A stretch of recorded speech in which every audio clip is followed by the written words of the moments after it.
Hi అండి, welcome to my channel. ఈరోజు ఉదయాన్నే అమ్మ పెరట్లోకి వెళ్ళింది. పెరటు చూసి ఏంటమ్మా ఇలా ఉంచేసావు అంది.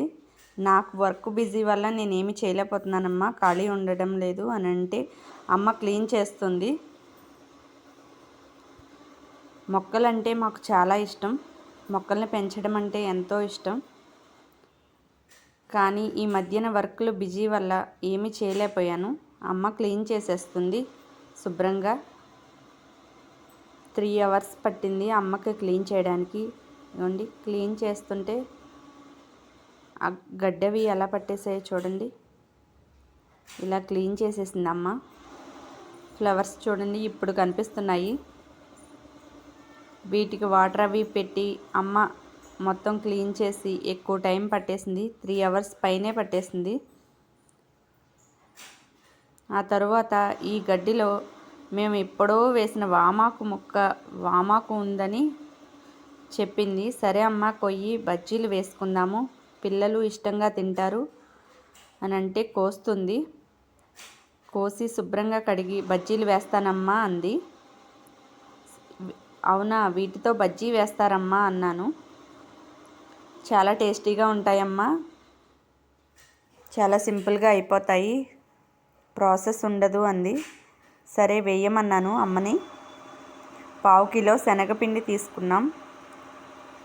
2 or 3 spoons బియ్యం పిండి తీసుకుంది.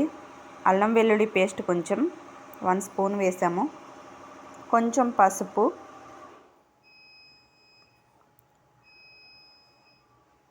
2 spoons కారం,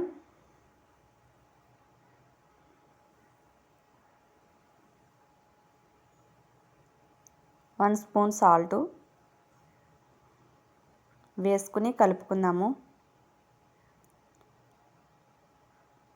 కొంచెం 1 spoon వాము కూడా ఇలా వేసేసింది అమ్మ.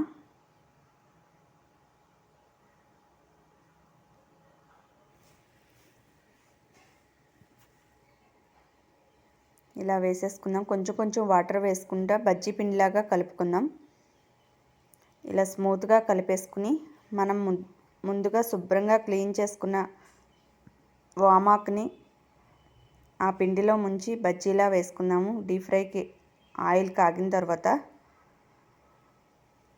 చాలా టేస్టీగా ఉన్నాయి. అనుకోకుండా పెరట్లో గడ్డి అవి క్లీన్ చేస్తుంటే ఈ వామాకులు ఫ్రెష్ ఆకులు కనబడ్డాయి. కానీ ఎంతో ఇష్టంగా తిన్నారు ఇంట్లో వాళ్ళందరూ. చాలా టేస్టీగా ఉన్నాయి. బేకింగ్ సోడా కానీ సోడా ఉప్పు కానీ ఏమీ వేయలేదు. నార్మల్గానే అవి పొంగుతాయి. చాలా టేస్టీగా ఉన్నాయి. ఆ మిగిలిన పిండిలో క్యాబేజీ ఉంది ఇంట్లో. ఆ క్యాబేజీని సన్నగా తరిగి ఆ పిండిలో వేసేసి పకోడీలా వేసేసింది అమ్మ. చాలా టేస్టీగా ఉన్నాయి ఇవి కూడా. బజ్జీలు రెడీ అయిపోయాయి. మా వీడియోకి లైక్ చేసి షేర్ చేసి సబ్స్క్రైబ్ చేయండి. బాయ్ అండి.